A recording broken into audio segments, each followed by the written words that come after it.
नेता प्रतिपक्ष विजय वडेट्टीवार ने एक बार फिर किसानों के मुद्दे पर राज्य और केंद्र की सरकारों पर हमला बोला है। उन्होंने कहा कि दोनों सरकारों ने किसानों को अपने हाल पर छोड़ दिया है।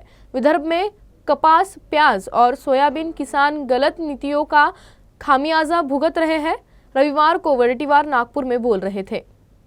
हायवे जाम केले जात आहेत, छर्रे मारले जात आहेत। एका शेतकऱ्याच्या पाठीवर 50 छर्रे मारलेत।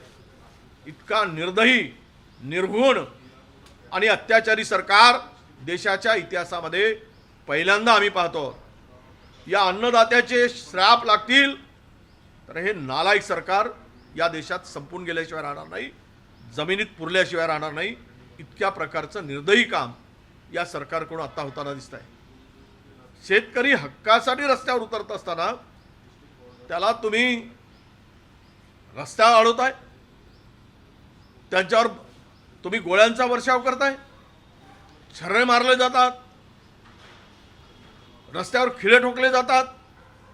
लोकशाही आहे की या देशामध्ये हुकुमशाही आहे। राज्यामध्ये सुद्धा कांदा उत्पादक शेतकऱ्यांना निर्यातीवरची बंदी अद्याप उठली नाही, म्हणून टमाटरच्या बॉक्समध्ये कांदा आता विकावा लागत आहे।